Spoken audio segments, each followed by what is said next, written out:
ঘুম ভেঙে ঝরে যাচ্ছে, ঠিক আছে, আর পড়া যাচ্ছে না ভাই। কেন যে এরকম মানে লেট করে, এত লেট করে কেন ভাই? অলরেডি 2 ঘন্টা লেটে তো গাড়ি ছেড়েছে, তারপরে আবার যদি আরও 1 ঘন্টা 1.5 ঘন্টা লেট করে না, মানা যায় না। ফালতু একদম ফালতু।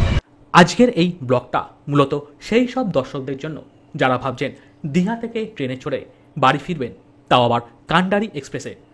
আপনাদের জানিয়ে রাখি, এই কান্ডারি এক্সপ্রেসের বর্তমান দুরবস্থার কথা। একে তো এই ট্রেন দীঘা থেকে ছাড়ছে লেটে, আবার হাওড়াতে ঢোকাচ্ছে আরও দেরি করে। তবে এই দীঘা থেকে হাওড়াগ্রামী কান্ডারি এক্সপ্রেসের পুঙ্খানুপুঙ্খ অভিজ্ঞতার ভিডিও আমি আজকের এই ব্লগের মাধ্যমে আপনাদের সঙ্গে শেয়ার করব। চলুন দীঘা স্টেশন থেকেই আমাদের এই ভিডিওটা শুরু করা যাক। নমস্কার, দীঘা থেকে আরও একবার স্বাগত আপনাদেরকে। শুভ সন্ধ্যা। কিন্তু সমস্যা হচ্ছে, আমি এখন দাঁড়িয়ে রয়েছি দীঘা প্ল্যাটফর্মে। সেটা অ্যাকচুয়াল সমস্যা না, সমস্যাটা হচ্ছে যে আমি ট্রেনের টিকিট কেটেছি হচ্ছে কান্ডারি এক্সপ্রেসের 22898 কান্ডারি এক্সপ্রেস, যেটা কিনা আসার কথা রয়েছে দীঘা থেকে, মানে দীঘা থেকে ছেড়ে যাওয়ার কথা রয়েছে হচ্ছে 7টা 20-তে। কিন্তু এখন ঘড়ি কাটা বেজে গেছে হচ্ছে 8টা 12। এখন এই ট্রেন দীঘাতে এসে পৌঁছায়নি। লাস্ট কয়েকদিনের স্ট্যাটাস আমি দেখছি, সেটা হচ্ছে এই ট্রেন দীঘা থেকেই ছাড়ছে হচ্ছে 9টার সময়। তাই জন্য বলাই বাহুল্য যে এই ট্রেন লেট করবে এবং হাওড়া পৌঁছতে আমাদের 12:30 থেকে 1টা হয়ে যাবে।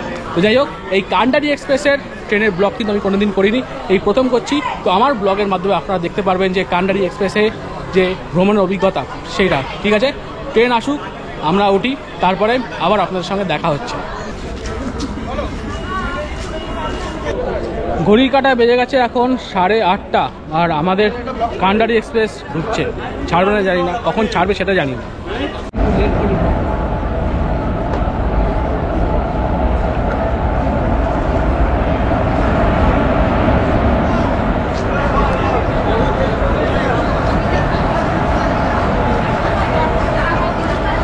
ভাই 9:02 বেজে গেছে, ঠিক আছে, এখনও আমাদের ট্রেন ছাড়েনি। মানা যায় এত লেট করে, মানে এরকম সার্ভিস, মানে 7টা 20 ট্রেন 9:02 বেজেছে এখনও ছাড়ছে না। আর এখানে গেটে দাঁড়িয়ে আছি, আর গেটের দুপাশে নতুন একটা জিনিস দেখতে পাচ্ছি, জানি না এগুলো কী জিনিস, আপনারা একটু বলবেন যদি আপনাদের জানা থাকে। তো এই দেখুন গেটের এই দিকটা দেখুন, এই যে হচ্ছে গেট, গেটের পাশেই হচ্ছে একটা ফাঁকা স্পেস আছে। এই দেখুন পুরো ফাঁকা স্পেস, এটা কী জন্য রেখেছে আমি জানি না এই স্পেসটা। ওকে, এইটা একটা আছে, আর এইদিকেও আছে ফাঁকা স্পেস। এই দেখুন এই দুটো ফাঁকা স্পেস আছে, এইগুলো কী জন্য রেখেছে আমি জানি না, এই দুটো ফাঁকা স্পেস। আর ওয়াশরুমটা হচ্ছে এইটা, এই হচ্ছে ওয়াশরুম, আর এইদিকে কোনো ওয়াশরুম নেই, আর এই দুদিকে ওয়াশরুম। ঠিক আছে, তো এই দুটো ফাঁকা স্পেস আপাতত কী জন্য রেখেছে আমার গোচরে আসেনি। যদি আপনাদের জানা থাকে তাহলে অবশ্যই বলবেন আমাকে। ওকে, আর এখন দেখুন 9:04, তবু এখনও ছাড়েনি। জানি না আমাদের ট্রেন কখন ছাড়বে আর কখন আমরা হাওড়াতে গিয়ে পৌঁছাবো। ওকে, গড নোস।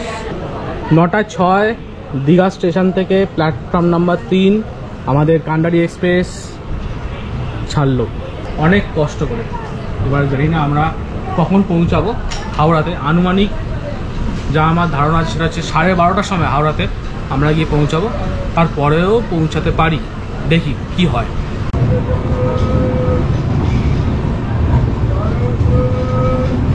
তো ব্যাপার হচ্ছে যে এই দীঘার জগন্নাথ মন্দির, সেটা আমি দর্শন করে এখন ফিরলাম।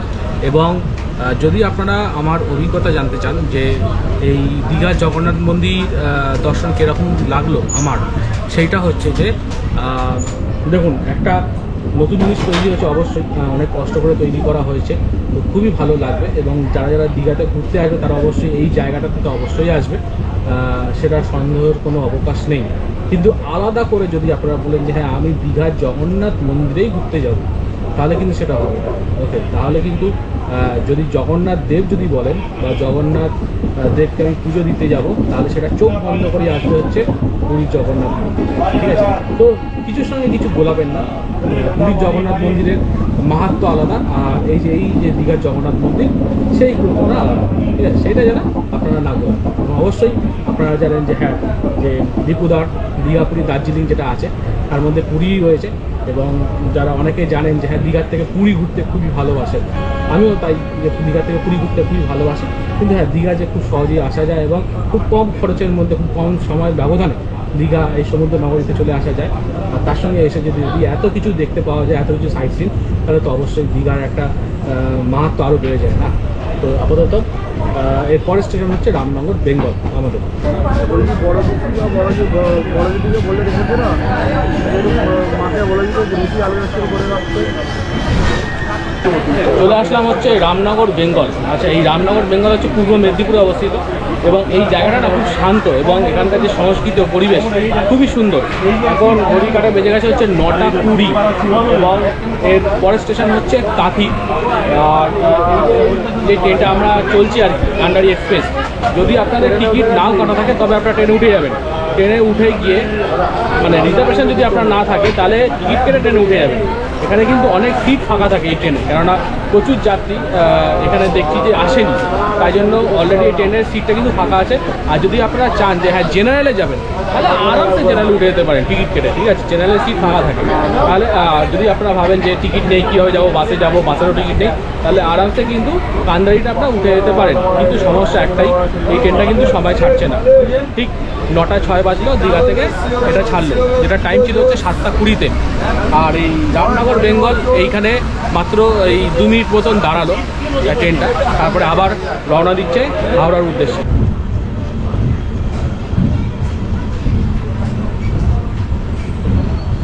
ঘড়ির কাঁটায় বেজে গেছে হচ্ছে 9:43 আর আমাদের ট্রেন পৌঁছালো হচ্ছে কাঁথি রেলওয়ে স্টেশন। আচ্ছা, এইবার আমি আপনাদের একটা জিনিস বলে দিই যে এই বুঝতেই পারছেন এখানে দেরি ফেরি কোনো ব্যাপার নেই, কারণ অলরেডি লেট করেই ছেড়েছে। আর এই যে এই দীঘার ট্রেনগুলো না, আপনারা যদি দীঘার ট্রেনের কথা ভাবেন যে ঠিক টাইমে পৌঁছাবে আমার ট্রেন, তাহলে কিন্তু আপনারা ভুল করবেন। হাওড়া থেকে ঠিক টাইমে ছাড়বে কি ছাড়বে না কোনো গ্যারেন্টি নেই, আর দীঘা থেকে এই ট্রেন ঠিক টাইমে ছাড়বে কি না তারও কোনো গ্যারেন্টি নেই। তার কারণ দেখলেন যে এই কান্ডারি এক্সপ্রেস মোটামুটি 7:20-তে ছাড়ার কথা, সেটা ছাড়ছে কিনা 9:06-তে। তো আপনি বেস্ট বলবো যে আপনারা বাস অ্যাভেল করে দিন, এই কদিন ছাড়া, এই কদিন বাদ দিয়ে বাস যদি থাকে আপনাদের অপশানে বাস অ্যাভেল করতে পারেন, কারণ ট্রেনের কোনো ভরসা আপনারা থাকবে না। অবশ্যই যারা ভাবছেন যে হ্যাঁ আমরা একটু বেশিক্ষণ দীঘায় থাকবো, সন্ধ্যেবেলা একবারে কাটিয়ে তারপরে আমরা রাত্রে ট্রেনে উঠবো, আরামসে ধরতে পারেন এই ট্রেন, ঠিক আছে। আমি গ্যারান্টি দিয়ে বললাম এই ট্রেন লেট করে ছাড়বে।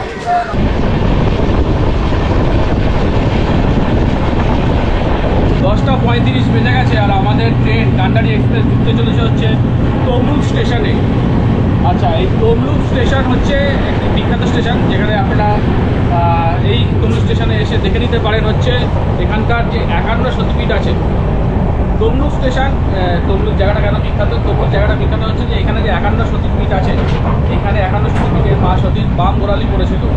এছাড়াও এখানে একটা তমলুকের রাজবাড়ি আছে। তো আপনারা যদি তমলুক ঘুরতে চান স্পেশালি সেপারেটভাবে, তো একদিনের জন্য আপনারা তমলুককে বাকেট লিস্টে রাখতে পারেন, ঠিক আছে। আর 10:35 বেজে গেছে আর এখানকার আবহাওয়া হচ্ছে খুবই ঠান্ডা, কারণ আমি খোঁজ করলাম ফোন করে যে আমাদের ওইখানে প্রচুর বৃষ্টি হয়েছে, তাই জন্য এখানে আমি বুঝতেই পারছি আবহাওয়া খুব ঠান্ডা ঠান্ডা। কিন্তু দীঘাতে কিন্তু সেটা ছিল না, দীঘাতে কিন্তু খুবই গরম ছিল।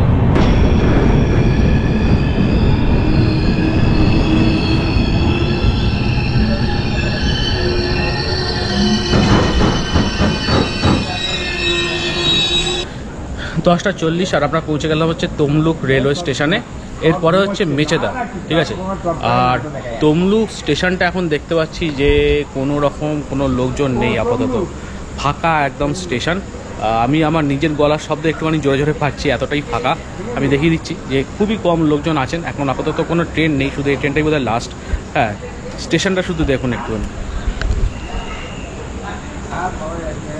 এই হচ্ছে স্টেশন পুরো তমলুকের, সেরকম কেউই নেই, ফাঁকা একদম।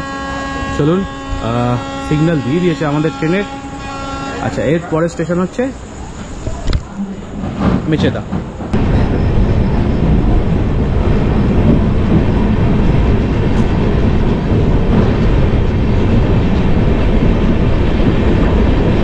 ট্রেনে আপনারা চা কিনে খান, আমি বলবো যদি চায়ের থেকে ভালো যদি আপনারা কফি খান না, তাহলে সেটা বেস্ট হবে। আমি এটাই ট্রাই করি যে চা যদি থাকে তো চা, আর যদি কফি থাকে তার সঙ্গে আমি পুরো কফিটাই নিই, বেস্ট হবে। চায়ের থেকে কিন্তু আপনারা ভালো টেস্ট পাবেন এই ট্রেনের যে কফিগুলো ওঠে সেইগুলো।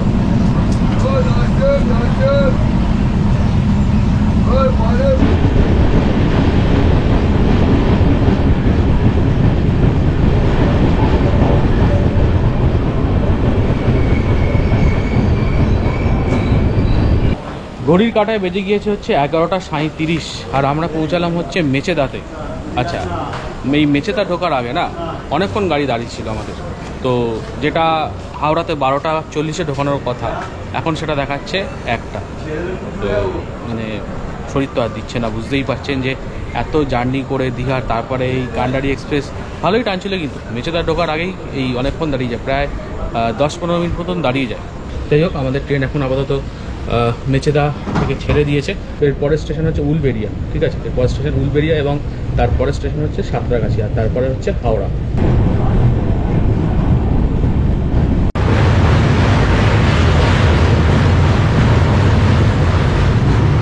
রাতের বেলা তো ঠিকঠাক আর কি দেখানো যাচ্ছে না এই কোলাঘাটের ব্রিজটাকে, তো আমি অনেক ভিডিওর মাধ্যমে আপনাদের দেখিয়েছি কোলাঘাটের ব্রিজটা কীরকম লাগে দেখতে।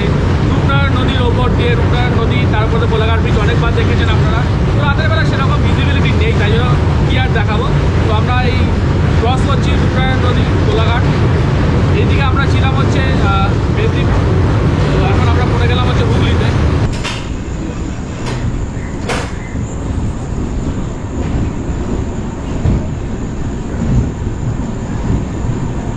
ঠিক বাজে হচ্ছে 12টা 2, আর আমরা পৌঁছালাম হচ্ছে উলবেড়িয়া স্টেশনে, ঠিক আছে।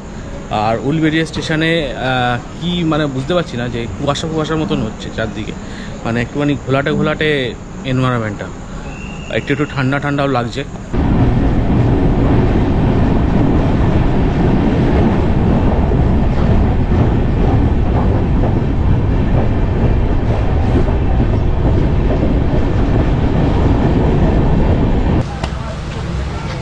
সাঁতরাগাছি কি ঢুকেছে না তার আগে দাঁড়িয়ে করেছে? সাঁতরার আগে প্রচুর লেট করছে ভাই, এই গাড়ি প্রচুর লেট করছে, মানে 12টা 43 বেজে গেছে, তবু আপনার সাঁতরাগাছি আসে। আর কি মারবো ভাই, হেঁটে যা মার 12টা 43 এখনও সাঁতরাগাছি ঢোকেনি। এরপরে সাঁতরাগাছি ঢুকবে, তারপরে আবার হাওড়া ঢোকার আগে দাঁড়িয়ে থাকো সিগনালে, এই করো সেই করো। হাওড়া ঢোকাতে মোটামুটি মনে হচ্ছে 1:30 হয়ে যাবে, বাড়ি পৌঁছতে 2:30। ভালো লাগে যন্ত্রণা। কটা বাজে এখন দেখতে? 12টা 50। প্ল্যাটফর্ম ওদিকে পড়েছে, আর উঠতে আর ইচ্ছে করছে না, বসেই আছি। ভাবুন 12টা 50-এ হচ্ছে সাঁতরাগাছি ঢোকালো, মানে আমাদের কি টেকেন ফর গ্রান্টেড থেকে মানে বুঝে নিয়েছে আর কি, যে আমরা টেকেন ফর গ্রান্টেড হয়ে গেছি প্যাসেঞ্জার। যখন পাচ্ছে ট্রেন ছাড়ছে, যখন পাচ্ছে ট্রেন দাঁড়িয়ে যাচ্ছে, ট্রেনের লেটে কোনো সময়সীমা নেই। এখনও পর্যন্ত ট্রেন 1টা 33 দেখাচ্ছে হাওড়া স্টেশন, আর টোটাল ট্রেনের লেট হচ্ছে 3 ঘন্টার কাছাকাছি। মানে যেই ট্রেনের সফর 3 ঘন্টার মধ্যে যায়, সেই ট্রেনের লেট হচ্ছে 3 ঘন্টার কাছাকাছি। তবে বুঝতে পারছেন মানে কোথায় এসে দাঁড়িয়েছে। নোবেল দেওয়া উচিত, নোবেল দিলে তো চুরি হয় ভাই। চুরি হোক, চুরি না হলে যে নোবেল বানাচ্ছে সে কী করবে? কি ঘুমা, হাওড়া আসতে ডেকে দেবো, তোমাকে আমি ডেকে দেবো হাওড়া আসতে। ঠিক আছে চলুন। তো এইখানে সাঁতরাগাছিতে ক মিনিট হল্ট আছে, 2 মিনিট হল্ট আছে, তারপর আবার ছাড়বে। মাঝখানে অনেক জায়গায় দাঁড়াবে অবশ্য, যদি না দাঁড়া তাহলে ভাগ্য ভালো। 1:30 বাজে ভাই, যেটা পৌঁছানোর কথা ছিল লেট করে 12টা 40-এ, সেটা এখন 1:30টার সময় ঢোকাচ্ছে। মানে অলমোস্ট 1 ঘন্টার ওপরে লেট তো আছেই, তার উপর আবার 1 ঘন্টার ওপরে লেট, এটা আমি মানতে পারছি।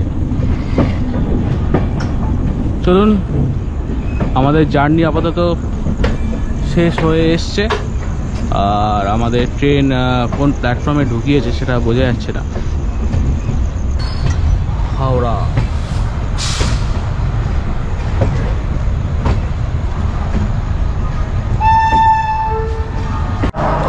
এই 1:30টার সময় নেবে, এরপরে বাড়ি যাওয়া।